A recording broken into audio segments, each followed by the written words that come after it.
Hello, good morning, नमस्ते। आज है 1 जुलाई। द हिंदू स्टार्ट करते हैं। पहली हेडलाइन है हमारी, after high drama Viren drop his resignation plan. यानी कि बहुत ज़्यादा ऐसी प्रोटेस्ट हो गया है। प्रोटेस्ट नहीं कह सकते उसको, ऐसा हुआ है कि वुमेन्स जो हैं उनके आवास के बाहर इकट्ठी हुई हैं और उन्होंने एक्चुअली में जब रेजिग्नेशन की बात की तो उन्होंने उसके लिए अपना सेंटिमेंट्स जो कहते हैं ना, एक इमोशनल फीलिंग होती है कि हमारा नेता जा रहा है, हमारा नेता जा रहा है, तो ऐसा नहीं होना चाहिए। तो देखते क्या विलगट्स मणिपुर चीफ मिनिस्टर, ये पूरा नाम है इनके, Nongthombam Biren Singh was stopped by his supporter from resignation on Friday amid high drama Imphal. कहाँ पे हुआ ये ड्रामा? इम्फाल में हुआ। The BJP letter announcing that mister Singh decided against quitting an honourable settlement of the people. देखिए, इसमें आपके लिए कोई भी इंपॉर्टेंट चीज़ नहीं है ऐसी कि जो आपको पढ़नी पड़े। इसमें एक मणिपुर वाली बात थी तो उसको मैंने आपके लास्ट वाली वीडियो में क्लियर करा दिया था कि इसमें आपके लिए क्या क्या पढ़ना है। जैसे कि आपके लिए पढ़ना है पैवी मूवमेंट था, ठीक है। इसको मूवमेंट को मैं बार बार बोल रहा हूँ, इस मूवमेंट को आप एक बार देख लेना, समझ लेना किस तरीके से मैंने कराया है, ठीक है। इसको नोट कर लेना कहीं पे फिर। तो इसमें आपके लिए कोई ऐसी इंपॉर्टेंट चीज़ नहीं है एक्चुअली में। उनको जो जब रेजोल्यूशन की उन्होंने बात की तो एक्चुअली मणिपुर में क्या है ना कि कुकी और मैती ट्राइब्स के बीच में फाइटिंग चल रही है, तो इस चक्कर में बहुत ज़्यादा प्रेशर हो गया है। और इन्हीं सब चीज़ों को लेके जब बीरेन सिंह ने अपने रेजिग्नेशन की बात की तो ये एक्चुअली में उनके जो सपोर्टर हैं उनको ये पसंद नहीं आई और उसी के रिगार्डिंग ये वाला आर्टिकल है।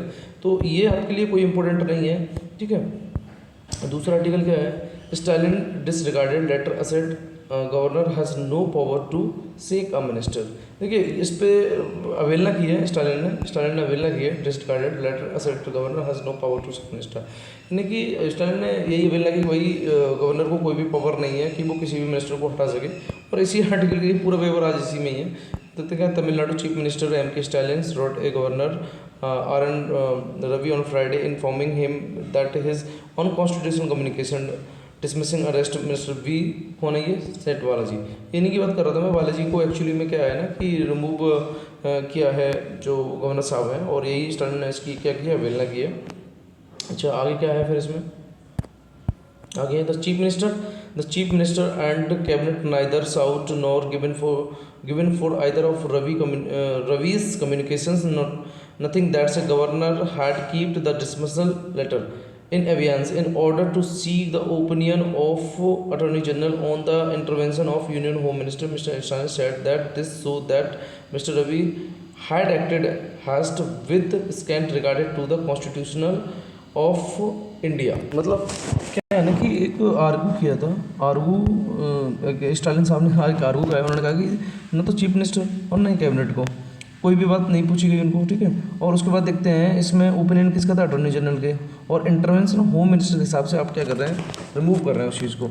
तो देखिए, इसमें आपके लिए इंपॉर्टेंट जो है ना वो है अटॉर्नी जनरल। देखिए, आप तक गवर्नर हमने पढ़ लिया था लास्ट टाइम, अब आपको पढ़ना क्या है? अटॉर्नी जनरल पढ़ना है। तो अटॉर्नी जनरल को हम देखते हैं। अब हमारे लिए सबसे ज़्यादा अगर इम्पोर्टेंट है तो वो यही है।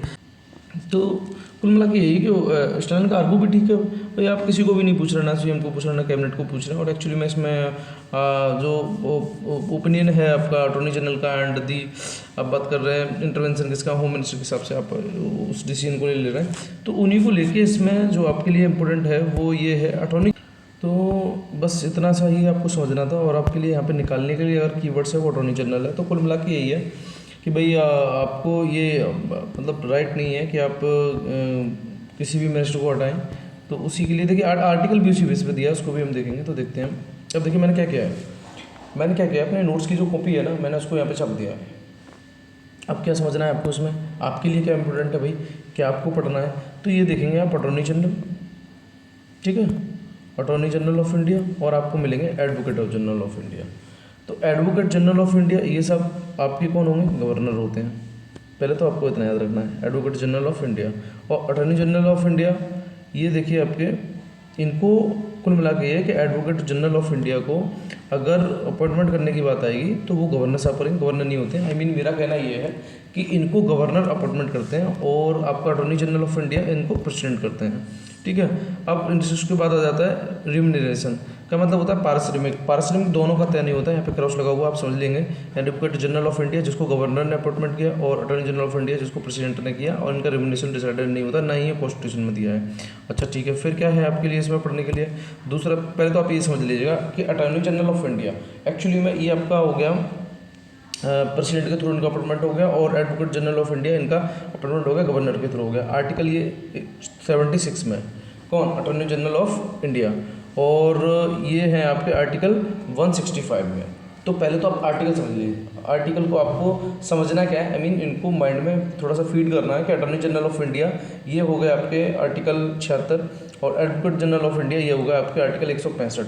अच्छा, high law officer in country, मतलब high law officer in country कौन होते हैं आपके, अटॉर्नी जनरल ऑफ इंडिया, और एडवोकेट जनरल ऑफ इंडिया जो होते हैं वो high law officer in state, यानी कि स्टेट में हाई लेवल के ऑफिसर होते हैं वो एडवोकेट जनरल ऑफ इंडिया, और attorney general of India actually में ये आपके होते हैं high law officer in country. अच्छा, इनका अपॉइंटमेंट कौन करता है, प्रेसिडेंट। ये मैं पहले की जरूर दिया था, मैंने यहाँ पे शॉर्ट में लिख रखा है गवर्नर एंड प्रेसिडेंट। अच्छा, उसके बाद इनको अपॉइंटमेंट कौन करता है, गवर्नर। तो आपको 3 लाइन अच्छी तरीके से समझ लेनी है कि एडवोकेट जनरल ऑफ इंडिया को आर्टिकल 76 में हाईएस्ट लॉ ऑफ, ठीक है, तो हाईएस्ट आपके लॉ ऑफिसर हो गए, ठीक है। उसके बाद हम चलते हैं फिर क्या है इनके लिए, अब देखेंगे। ये है आपका टर्म, क्या कंडीशन होती है। टर्म आपको समझनी है किसकी चल रही है अभी टर्म, ये टर्म चल रही है अटॉर्नी जनरल ऑफ इंडिया। तो इसके लिए टर्म क्या होती है, ये जज होने चाहिए सुप्रीम कोर्ट के, इंडियन होने चाहिए, ठीक है। इनको हाई कोर्ट में, हाई कोर्ट 5 ईयर जज, और हाई कोर्ट में कम से कम 5 साल के लिए जज रहे हों, और एडवोकेट यानी वकील रहे हों हाई कोर्ट में 10 साल के लिए। तो हाई कोर्ट में 10 साल के लिए तो ये वकील रहे हों, और 5 साल के लिए ये जज रहे हों हाई कोर्ट में, और इंडियन होनी चाहिए, जज होनी चाहिए सुप्रीम कोर्ट के जज, फर्स्ट कंडीशन। दूसरी क्या है, इंडियन होनी चाहिए, ठीक है। थर्ड कंडीशन क्या है, ही नहीं, ये है हाई कोर्ट में 5 साल के लिए जज, और एडवोकेट रहनी चाहिए हाई कोर्ट में 10 साल के लिए। तो कॉमन सी बात है, जब मान लीजिए कोई भी पर्सन है और वो 10 साल के लिए अगर वकील रहेगा, तो एक तो कंडीशन वो हो गई, और दूसरी कंडीशन क्या है, वो 5 साल के लिए वकील, 5 साल के लिए जज रह रहे हैं, ठीक है। 10 साल के लिए वकील वाली कंडीशन 10 साल के लिए, जज वाली कंडीशन 5 साल के लिए, और इंडियन तो है, और जज ऑफ सुप्रीम कोर्ट। ये इनके टर्म हो गया किसका, advocate attorney general of India, not a advocate general of India, attorney general of India not a advocate general of India. आप देखते हैं एडवोकेट जनरल ऑफ इंडिया, तो इसमें जज हो गए कहाँ के, हाई कोर्ट के, ठीक है। अब देखिए यहाँ पे सुप्रीम कोर्ट के जज थे, किसमें, अटॉर्नी जनरल ऑफ इंडिया में, और इसमें कौन है आपके, जज ऑफ हाई कोर्ट। अच्छा, और दूसरा फिर क्या है, ये इंडियन होनी चाहिए, इनका जुडिशियल ऑफिसर होने चाहिए, ये 10 साल के लिए, और एडवोकेट इनका 10 ईयर का। तो एडवोकेट का इनका प्रोसेस, तो एडवोकेट तो सेम ही है, वो हाई कोर्ट है, ये आपका 10 ईयर का है, और जुडिशियल ऑफिसर ये 10 ईयर के लिए, और इंडियन और जज ऑफ हाई कोर्ट।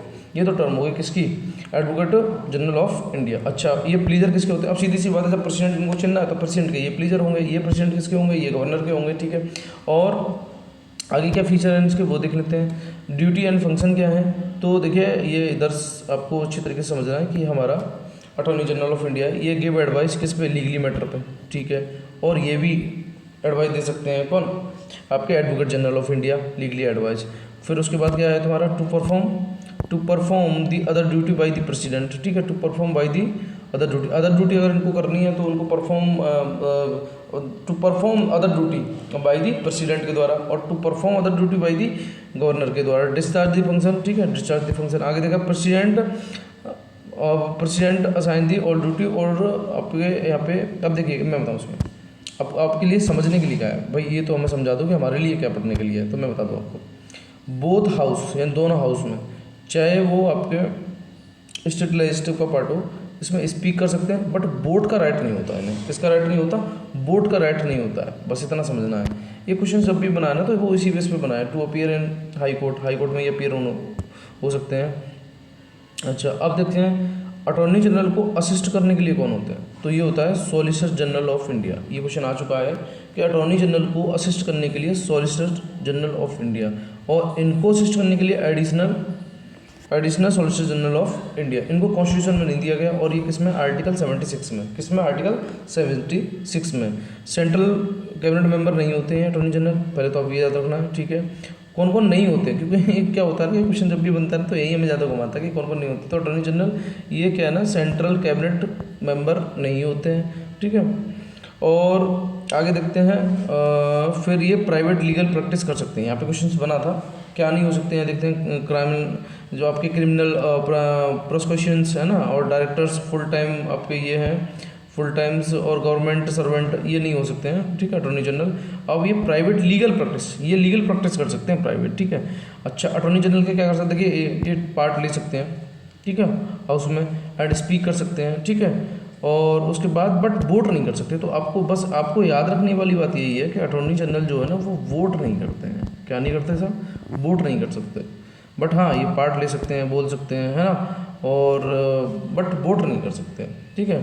तो आपको इसमें समझने के लिए फिर मैं एक और रिपीट कर दे रहा हूँ कि आपके attorney general of India actually में ये आपके हाई लेवल की ऑफिसर है जो कंट्री में, और एडवोकेट जनरल ऑफ इंडिया ये स्टेट में हाई लेवल के ऑफिसर है, और इस हाई लेवल ऑफिसर, और ये एक्चुअली में इनको अटॉर्नी जनरल ऑफ इंडिया इनको इनको करते हैं प्रेसिडेंट, और एडवोकेट जनरल ऑफ इंडिया इसको करते हैं आपके गवर्नर, ठीक है। और आर्टिकल आप याद रखेंगे, आर्टिकल 76, और इसका इधर हो गया आपके पास एडवोकेट जनरल ऑफ इंडिया, इसके आर्टिकल हो गया आपका आर्टिकल 165, ठीक है। और बस कंडीशन आपको जरूर याद रख लेनी है कि कंडीशन क्या कह रही थी, टर्म एंड कंडीशन। और प्लीजर, देखिए attorney general of India pleaser वाला वर्ड पूछा जाएगा तो आपको याद रखना है कि साहब ये प्लीजर, ये दोनों ही प्लीजर होते हैं, बस इनकी कंडीशन अलग होती है, एक प्रेसिडेंट और एक गवर्नर। अच्छा, और इनकी टर्म में आपको याद रखना था, जज ऑफ सुप्रीम कोर्ट इंडियन और हाई कोर्ट के 5 साल के जज होने चाहिए, एडवोकेट कहाँ के हाई कोर्ट के 10 साल के लिए, और जज ऑफ हाई कोर्ट इंडियन और जुडिशियल ऑफिसर 10 साल के लिए, और एडवोकेट 10 साल के लिए, ठीक है। प्लीजर वाली कंडीशन होती है भाई, होती है, ठीक है। रिपोर्टमेंट हो सकता है इनका, ठीक है, बट रिम्यूनेशन नहीं होता, पारिश्रमिक तय नहीं होता है इनका। अच्छा, आगे चलते हैं फिर क्या। अब देखिए इसी पे हमारे क्वेश्चन कुछ बने हुए हैं, उनको देख लेते हैं। सबसे पहले क्या है, फर्स्ट है the attorney general of India is appointed by. तो अटॉर्नी जनरल ऑफ इंडिया को अपॉइंट कौन करता है? तो law minister, president of India, speaker of Lok Sabha और द प्राइम मिनिस्टर। तो इसका आंसर तो मैं नहीं बताऊंगा, अभी आपको मैंने पढ़ाया, तो इसका आंसर आप मुझे कमेंट बॉक्स में देंगे। ये तो आंसर नहीं है, ये भी नहीं है, इसका आंसर आप मुझे कमेंट बॉक्स में देंगे। अगला क्वेश्चन क्या है हमारे पास, फर्स्ट हो गया। दूसरा देखते हैं, विच of the following statement is correct regarding attorney general of for India, ठीक है। तो इसमें हमारे पास क्या है, the term of office of attorney general of India is fixed by the constitution. यही कंडीशन है भाई, कॉन्स्टिट्यूशन ज़्यादातर चीज़ों को फिक्स ही नहीं करते, तो जब फिक्स नहीं करते तो ये वाला आंसर तो आपका क्या हो जाएगा, गलत। आगे क्या है, the constitution does not contain the procedure and ground for his removal. चलिए, ये बात तो हो सकता है कि इस चीज़ को इंडियन कॉन्स्टिट्यूशन में नॉट डिफाइन वाली बात है, और यही कह सकते हैं कंटेन द प्रोसीजर, है ना, तो डिफाइन वाली बात है, या फिर मान लीजिए on the ground of removal.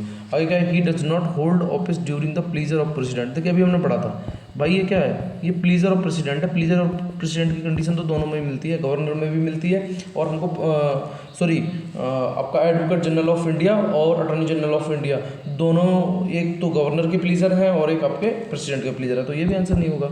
आगे ही में also quit his office by the submitting his resignation to the parliament. नहीं, ये भी गलत है। किसको देंगे भाई ये रेजिग्नेशन? अपना प्रेसिडेंट को देंगे। कारण है क्या है भाई, प्रेसिडेंट के जब प्लीजर है तो प्रेसिडेंट को अपना वो देंगे। तो आप देख रहे हैं, तो ये भी आंसर नहीं होगा, ठीक है, और ये भी आंसर नहीं होगा। और अगला है हमारे पास अटॉर्नी जनरल, ये भी नहीं होगा। तो आंसर क्या होगा हमारे पास?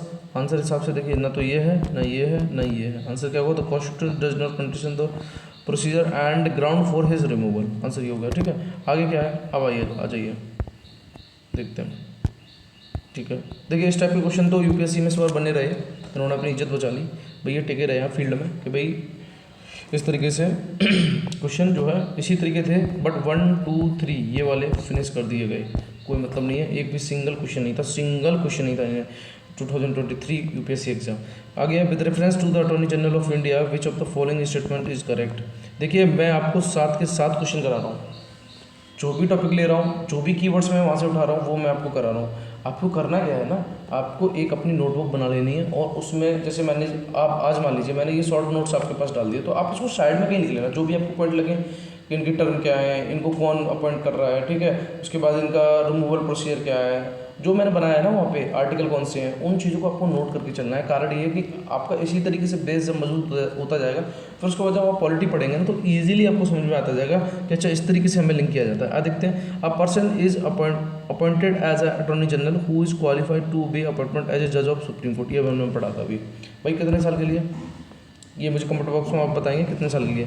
आगे क्या था, attorney general can be remove through the same procedure as the जज ऑफ सुप्रीम कोर्ट। भाई ये तो पढ़ा ही नहीं हमने, ये तो पढ़ा ही नहीं, ये तो था ही नहीं कि थे। यहाँ पे क्या था हमारा, यहाँ पे तो प्रेसिडेंट थे साहब, ये हमने पढ़ा ही नहीं। सुप्रीम कोर्ट जज के अकॉर्डिंग उनको हटाया जा रहा है, नथिंग। तो हमारा आंसर क्या होगा इसमें देखेंगे, बोथ 1 and 2, बोथ 1 and 2 ये नहीं होगा साहब, ठीक है।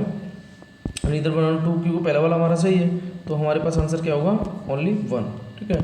आगे चलते हैं हम। तो क्या कर रहा है ना, देखिए आज मैंने इसके अटॉर्नी जनरल का आपका ये नोट्स उठा लिया। यहाँ पे आपको 3 क्वेश्चन मैंने डिस्कस करा दिए, इन 3 क्वेश्चन को आप समझ गए होंगे। देखिए बस इसी तरीके से जब भी अब क्या होगा, ओनली पेयर वाले ओनली 1 2 ये 3 आएगा, तो आपको 3 4 5 कंडीशन अगर पता है ना, तो इजीली आप इसको एलिमिनेट कर लेंगे। आगे चलते हैं फिर हम, अब क्या है हमारे लिए,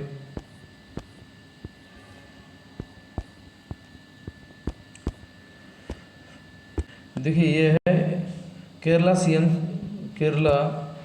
सीएम सीज डिवीज प्लॉट वी हैन move to bring in UCC. देखिए यूसीसी यूनिफॉर्म सिविल कोड मैंने ऊपर ही लिख के रखा है।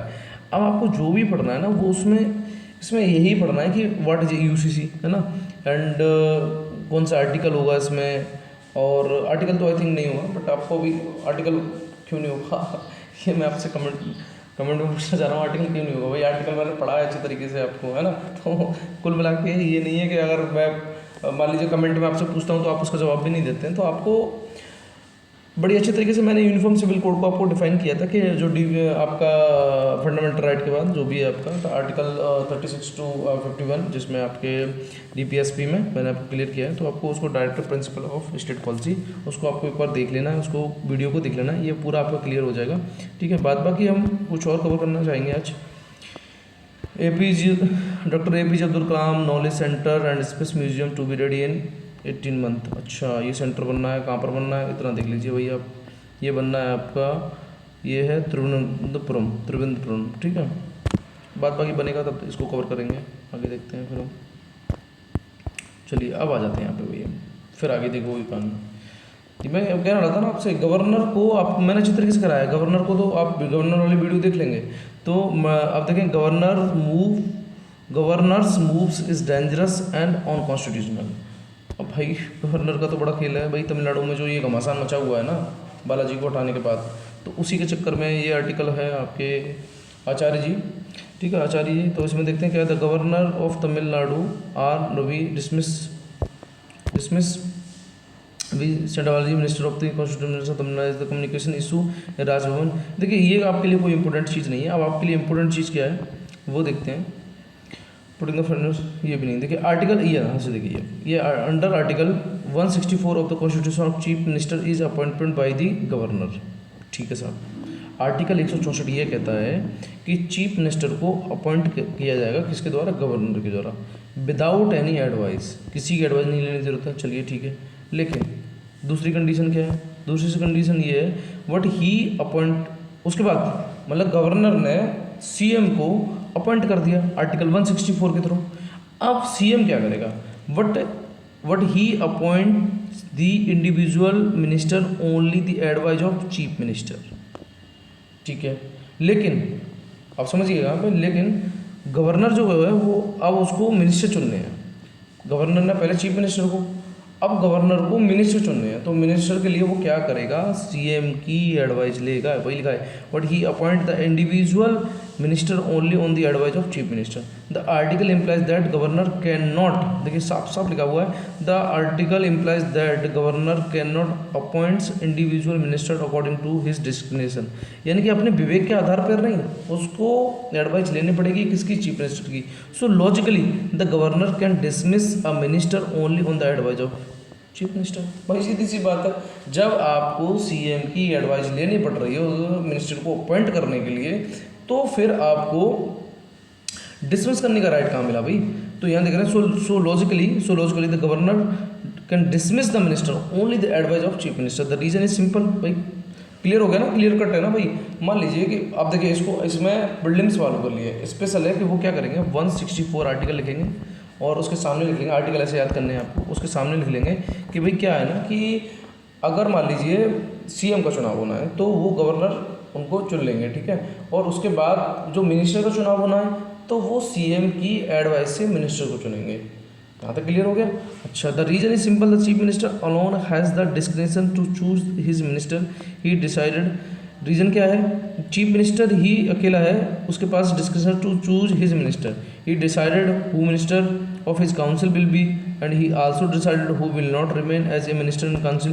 यानी कि ये राइट है ना भाई, मिनिस्टर को किस मिनिस्टर आपका मान लीजिए काउंसिल में रहेगा, ये जो है ना किसके पास है, ये सीएम के पास है ना कि गवर्नर के पास है। किसको हटाना है, किसको लगे रहना है, ये काम जो है सीएम के पास है। This political decision of the chief minister who ultimately answerable to the people. भाई सीधी सी बात है, ये आंसरेबल किसके लिए, पीपल के। The constitution has not transfer the description of the chief minister to the governor. Constitution ये पावर जो है ना सीएम वाली, ये गवर्नर को ट्रांसफर नहीं करते हैं। तो आपको समझने के लिए क्या था कि आपके लिए पीटी बेस के लिए तो आपको निकालना क्या है इसमें, article 164।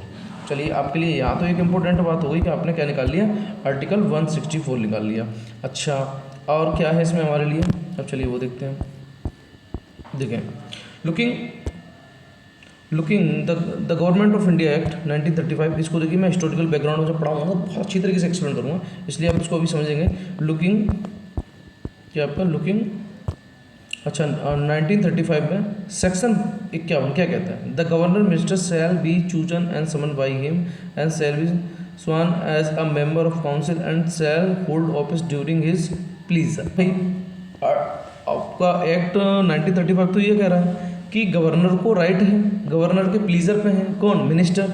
This section make it clear minister shall be chosen by the governor. भाई इसने तो क्लियर कट कर दिया है किसने, 1935 में। देखिए वहाँ अभी हमने 164 आर्टिकल पढ़ा, यहाँ एक्ट पढ़ रहे हैं वो गवर्नमेंट ऑफ इंडिया का जो 1935 है। अच्छा, दूसरा क्या है इसमें, so they hold office during the pleasure. Further इसी के अंदर है एक सब सेक्शन कौन सा है, 5। ये क्या कहता है, सब सेक्शन 51 तो सब सेक्शन 5 क्या कहता है, यानी 51 वो ये कहता है, the function of governor under this section with respect to choosing the summoning and dismiss of minister and with respect to determination of the salary shall be exercised by him in the discrimination. यानी कि आप salary और आपके मान लीजिए उनके chosen की भी बात करेंगे तो ये भी सब सेक्शन 51 और 1935 का आपका सेक्शन 51 इसी के अंदर है, सब सेक्शन 51 ये 1 हो गया और इसी के अंदर है सेक्शन सब सेक्शन 50। तो ये क्या देता है, ये कह देता है कि भाई इसमें जो है ना डिसमिस करने की पावर किसके पास है, गवर्नर के पास है। तो यहाँ पे देखिए अब क्या कह रहा है, two things are clear for the section 51 and section 51(5). Sorry, ये मैं जो पढ़ रहा था यहाँ पे सब सेक्शन 5 ऑफ सेक्शन 51, यानी कि सेक्शन 51(1) और सेक्शन 51 का 5। गवर्नमेंट ऑफ इंडिया एक्ट 1935 क्या कहता है, on the minister are chosen by the governor. Minister को कौन चूज करेगा, गवर्नर करेगा। 2 दूसरा क्या कहता है, they are dismiss by him at his description. Thus, the governor during the colonial rule had absolute discretion to choose a minister or dismiss him. This hire and fire approach। वाह, क्या बात कर दी भाई। तो इसीलिए ना ये घमासान मचा हुआ है गवर्नमेंट ऑफ इंडिया एक्ट 1935 का सेक्शन 51(1) और सेक्शन 51(5) भाई क्लियर कट कर रहा है कि हायर एंड फायर, आप उसको चूज करो, हायर करो, ठीक है, उसके बाद फायर कर दो, आग लगा दो। बिल्कुल में आगे ये है कि उसमें वो उसको चूज भी करेगा और उसको आपका डिसमिस भी करेगा। तो ये राइट जो है 1935 देता है गवर्नमेंट ऑफ इंडिया। शायद यही हो सकता है कि रवि सिंह को लगाओ कि ऐसा करना है कुछ। चलिए कोई नहीं, इसमें देखते हैं फिर और क्या है हमारे लिए इम्पोर्टेंट इसमें। अच्छा अब देखेंगे, अब ये देखिए यहाँ पे constitution was drafted, the word chosen dismiss and discrimination, ठीक है, वर ओमिटेड। ये कैसे है, ओमिटेड है। It was significant omission which make it evidently clear that constitution did not confer any discretion on the governor either choose or dismiss the individual minister। कुल मिला के ये है कि भाई ये तो आर्टिकल 35 सॉरी आपका गवर्नमेंट ऑफ इंडिया एक्ट 1935 है, पर आर्टिकल जब 164 की बात करी गई है तो इसमें क्लियर कर दिया गया है चूज एंड डिसमिसल और डिस्क्रिप्शन, ये तीनों ही एक्चुअली में ओमिटेड हैं। और it was significant omission evidently clear that constitution did not confer any discrimination, है ना, description on the governor to either choose और डिसमिस एनी इंडिविजुअल मिनिस्टर। तो आर्टिकल 164 तो क्लियर कट कर रहा है यहाँ पे, और ये है तो ये एक्चुअली में कंट्रोवर्शियल है। अब आप आ जाइए, आपको याद क्या करना है, आपको और क्या चीज़ याद रखनी है, इसमें याद रखना Shamsher Singh and Anwar versus state of Punjab 1935। अब आपसे ये पूछा जाएगा कि एक्चुअली में ये वाला जो आपका केस है वो किसके रिगार्डिंग है, तो आपको गवर्नर के रिगार्डिंग इसको याद रखना है, ठीक है। और एक और आपको मिल रहा है, इसमें है नवाब रबैया डिप्टी स्पीकर। तो देखिए मैं बताऊं आपको, अब ऐसे इसमें तो बहुत सी चीज़ें जब आप ज़्यादा पढ़ने लगे, ब्रॉडली नहीं पढ़ना है, अभी पीटी बेसिस पे चलना है, मेंस बेस पे नहीं चलना। मैं क्लियर कट कर चुका हूँ, मेंस का मेरा कोई काम नहीं है यहाँ पे। पीटी बस तो हमें अभी केस याद करने हैं, आर्टिकल 164 याद करना है, और आर्टिकल और Indian government of India act 1935 का उसमें सेक्शन ये वाला एक बार डाल लेना, नोट कर लेना, और सब सेक्शन क्या कहता है, इसलिए कंट्रोवर्शियल विवाद है। अच्छा आगे क्या है, a new chapter in India Africa ties can be return. वाह भाई, तो इंडिया और अफ्रीका के बीच एक नई टाइज होगी, उसी के लिए ये न्यू चैप्टर होगा। तो इसमें आपके लिए पढ़ने के लिए क्या है वो देखते हैं। There is a slow realization, ये हमें स्लो रियलाइज हुआ कि Africa continent according to accounting for nearly 17% of the world population today and reaching 25% हुई है, 2050 में हो जाएगी। Need to be studies close, why because India as a global player in inversely link to kind of partnership enjoy with Africa. और भाई हमारे Africa से ऐसी बात नहीं, अच्छे संबंध हैं। Africa in transition the report, ये रिपोर्ट क्या एग्जामिन करती है, ये क्या कहना चाह रहे हैं, है ना, इनका कहना क्या है। The report examine the transition unfolding the Africa demographic economic political socio from this blend of change stem by the adverse impact of pandemic and complicated geopolitics emerge as a continent that is the transform itself. तो कुल मिला के ये है कि हमारे देखिए economic political and democratic relationship की बात करते हैं, तो वो भी हमारे बेटर हैं। सिंस 2017 में चाइनीज लीडर हैव विजिट, 2007 में क्या हुआ था आपके, 2007 में देखा कंपैरिजन कर दिया चाइना से, तो Chinese leader have visited the continent 123 times, while African 291 leaders visit the China. समझ रहे हैं ना आप। तो अब देखिए इसमें क्या है, मैं बता दूँ आपको क्या रिकमेंडेशन है। फर्स्ट रिकमेंडेशन में आप देख लेते हैं क्या है, रोड मैप क्या है। तो फर्स्ट में देखेंगे आप पॉलिटिकल एंड फर्स्ट में political and diplomatic corporation should be strengthen restoring periodic leader summit through the medium of India and Africa form summit. तो देखिए फर्स्ट में तो आपका है पॉलिटिकल एंड जो हमारी रिकमेंडेशन है, तो फर्स्ट में तो ये पॉलिटिकल एंड डिप्लोमेटिक कॉर्पोरेशन की बात है। अच्छा उसके बाद क्या है हमारा, उसके बाद देख लेते हैं। उसके बाद है सेकंड में क्या है, सेकंड डिफेंस एंड सिक्योरिटी के लिए, ठीक है, कॉर्पोरेशन। और थर्ड में हमारे पास क्या है, थर्ड देखते हैं आप। थर्ड में largest number of recommendation related to economic development, ठीक है। और फोर्थ में क्या है हमारे पास, फोर्थ भी देख लेते हैं, socio culture cooperation should be increase through the greater increase between the university think tank civil society and media organisation in India and selected African country. तो ये चार जो पिलर है ना, इसकी रिकमेंडेशन की बात करी गई है, ठीक है। फर्स्ट में पॉलिटिकल एंड डिप्लोमेटिक है, सेकंड में डिफेंस है, और थर्ड में आपका कह रहा था, थर्ड में आप देख लेते हैं वो आपका है इकोनॉमिक एंड डेवलपमेंट, और फोर्थ आप देख रहे हैं सोशियो कॉर्पोरेशन कल्चर। अच्छा फाइनली क्या है, finally the report special mechanism for implementation the road map 2030। This can best be secure through close collaboration between MEA and national security council secretary through a term of official working. कुल मिला के ये कि देखिए Africa से हमारी terminology बहुत अच्छी है, और एक ये इसमें ये 4 पिलर जो है हमारे काम करेंगे, डिफेंस है, इकोनॉमिक डेवलपमेंट है, या फिर मान लीजिए आपका पॉलिटिक्स का भी एक रिलेशन रहा है हमारा। अच्छा अब देखिए ज़्यादातर मैं ना आर्टिकल पढ़ाने की कोशिश नहीं करता हूँ, क्योंकि द हिंदू को पढ़ना तो आपको ही पड़ेगा। मेरा काम है उन टर्मोलॉजियों को निकालना जो आपके यूपीएससी में बहुत ज़्यादा क्वेश्चंस उसके आते हैं, या फिर ये मान लीजिए आप कि उन चीज़ों पे आपकी कमांड बहुत अच्छी होनी चाहिए। तो क्या, in talk with Putin Modi calls for dialogue and diplomacy to end war in Ukraine. Ukraine का वॉर जो है उसको एंड कर दिया जाए, है ना। आगे क्या है, क्रिमिनल से पीएम, देखिए मैं इसको पढ़ाया था आपको, क्रिमिनल से Crimea says PM express support the Putin's decisive action on Wagner mutiny, discuss SCO. अब देखिए यहाँ पे एक वर्ड्स मिला है आपको, एससीओ G20 में आपको क्लियर कर चुका था, ठीक है। बाद बाकी सारे वालों को देखेंगे आप, ये मेरी ड्यूटी नहीं है, आपकी ड्यूटी है। मेरी ड्यूटी है आपको इस तरीके से इसको समझाने की।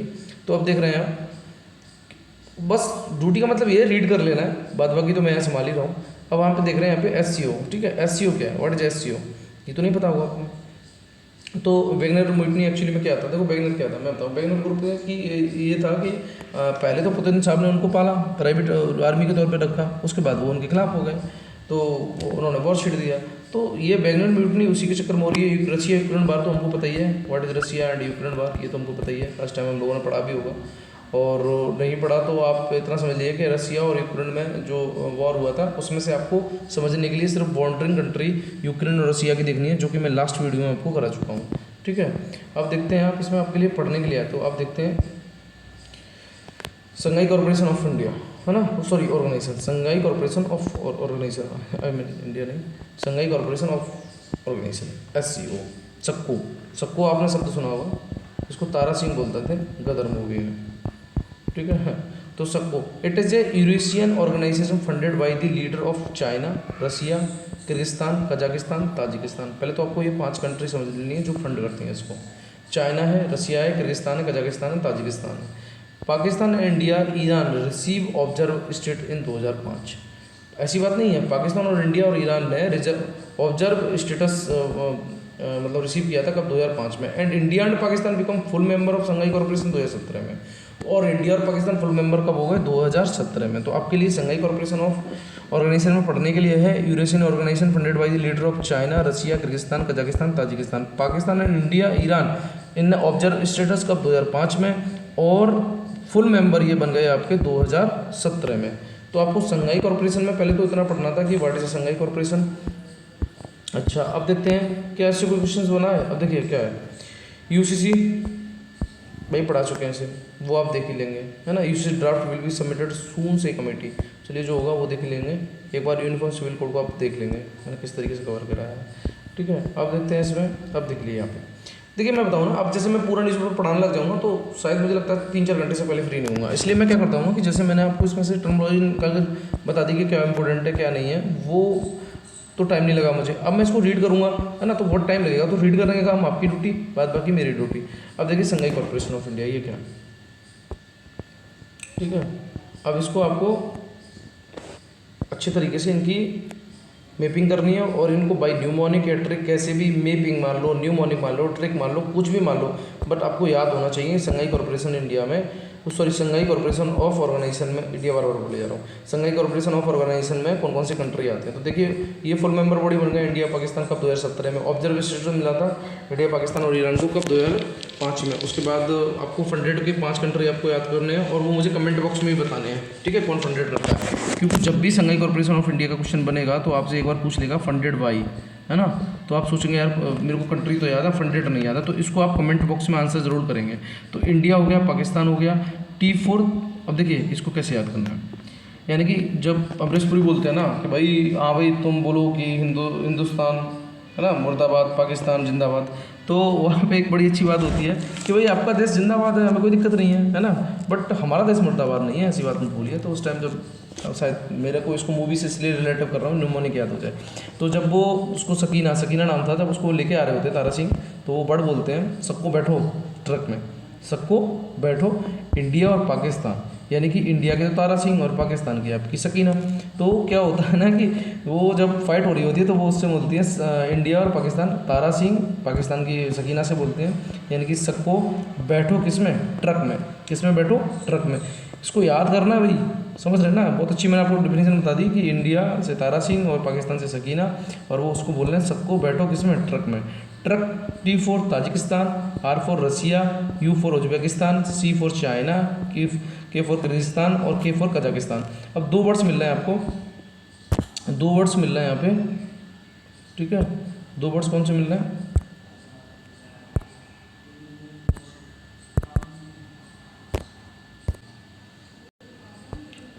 दो वर्ड मिल रहे हैं आपको यहाँ पे, किर्गिस्तान और कजाकिस्तान। तो आपको याद क्या करना है, इंडिया हो गया, बहुत कॉमन सी बात है, तारा सिंह, पाकिस्तान से सकीना। ट्रक की फुल फॉर्म ताजिकिस्तान, ट्रक में तो चाहते हैं ना वो लोग। R for Russia, U for Uzbekistan, C for China, K for Kyrgyzstan और K फॉर कजाकिस्तान। और 9वां मेंबर कौन बन गया भाई साहब, ईरान बन गया है, ठीक है। ये आपके कहाँ के हैं, सेंट्रल एशिया स्टेट हैं। और फंडिंग मेंबर मैंने आपको बताई दी, उनको आपको कमेंट बॉक्स में लिखना है मेरे को, ठीक है। अच्छा, अब हम इसको थोड़ा सा मैप बेस पे देख लेते हैं। तो Shanghai corporation of India map base पे डालते हैं। तो हमने कैसे याद किया था, इंडिया, पाकिस्तान, ठीक है। उसके बाद फिर हमने क्या याद किया था, वो कहते हैं तारा सिंह कहते हैं कि भाई किस में बैठो, ट्रक में बैठो, शंघाई कॉर्पोरेशन ऑफ इंडिया। बार बार मैंने यही बोला, तो कोऑर्डिनेशन तो इसमें आपको होगा रसिया, कजाकिस्तान, देखियो यानी कि इंडिया I4 और P4 हो गया पाकिस्तान, R4 हो गया आपका रसिया, U4 हो गया आपका उज्बेकिस्तान, K4 हो गया किर्गिस्तान, T4 हो गया ताजिकिस्तान, C4 चाइना। इसको आप एक और मैप पे देख लेंगे, ठीक है। अब देखते हैं हम इसका क्वेश्चन देख लेते हैं। भाई आप आ जाइए, मूड बना के आ जाओ। यहाँ पे क्या था ना कि UPSC ने सब चेंज कर दिया, मैंने उसी बेस पे ये क्वेश्चन आपको डाला है। उस बेस का क्वेश्चन आप देखेंगे क्या है कि which are the following country are Shanghai corporation, कौन कौन सी है ऑफ ऑर्गेनाइजेशन। तो देखते हैं, देखिए रसिया, चाइना, ऑस्ट्रेलिया, लातविया। अब UPSC कहाँ खड़ा है, UPSC यहाँ खड़ा है। Select the answer, only pair 1, only pair 2, only pair 3, only pair 4। तो आपको अगर मान लीजिए ये न्यूमोनिक भी पता था ना, न्यूमोनिक अगर आपको पता था कैसे, यानी कि इंडिया, पाकिस्तान और ट्रक, उसमें से आप पेयर छांट लेंगे। अब देखिए मैं बताता हूँ, हाँ हालांकि इसका आंसर थोड़ा सा रिस्की है देना, मेरे लिए भी रिस्की है, क्योंकि क्या होता है ना कि कभी कभार हम कंट्रियों को मैच से तो कर लेते हैं पर हमारे न्यूमोनिक माइंड में नहीं होता है, तो हम चीज़ों को भूल भी जाते हैं। बट न्यूमोनिक के थ्रू हम भूल ही नहीं सकते। तो यहाँ पे आप देख रहे हैं, ऐसी बात नहीं है, कुछ लोग ऐसे भी याद कर लेते हैं। इसमें देखिए यहाँ पे रसिया, चाइना, ऑस्ट्रेलिया है क्या, भाई नहीं है हमारे में। लातविया है क्या, नहीं है। तो इसका आंसर हमारे पास क्या होगा, ओनली पेयर 1, नहीं भाई, ओनली पेयर 2, हाँ ये आंसर होगा। ओनली पेयर 3 नहीं होगा, ओनली पेयर 4 नहीं होगा। तो रसिया और चाइना तो है, ऑस्ट्रेलिया और लातविया नहीं है। तो इस टाइप के 2000 UPSC ने 2023 से इस टाइप के क्वेश्चनों को पूछना शुरू कर दिया है। इसलिए अब हम क्या करेंगे कि ऐसे क्वेश्चनों पे ज़्यादा हिट करेंगे और समझते जाएंगे ऐसे क्वेश्चनों को, ठीक है। तो आज के लिए इतना ही। और देखिए जो भी आपकी इंपॉर्टेंट टर्मोलॉजी थी वो मैंने करा दी। मैं वही है ना कि अगर मैं उसको बार बार रीड करूँगा, पूरा पेपर रीड करूँगा तो नॉट पॉसिबल, हो ही नहीं सकता, है ना। क्योंकि उसमें 1-2-1.5 घंटा फिर इतना आप लॉन्ग लेंथी वीडियो हो जाएगी, इस वीडियो को आप देख नहीं पाएंगे, हो तो जाएगा बट लेंथी वीडियो हो जाएगी, उसको आप देख नहीं पाएंगे। और देखिए इस वीडियो में मैंने बड़ी मेहनत लगती है, तो उसको सब्सक्राइब एंड लाइक कर दिया करो, ठीक है। और कमेंट बॉक्स में जो भी मैं आंसर पूछता हूँ उनका आंसर जरूर दिया करो, जिससे कि आपको ये एक्टिवनेस बनी रहेगी कि अच्छा इस तरीके से आंसर बनते हैं और इस तरीके के आंसर दिए जाते हैं। Okay, thank you so much.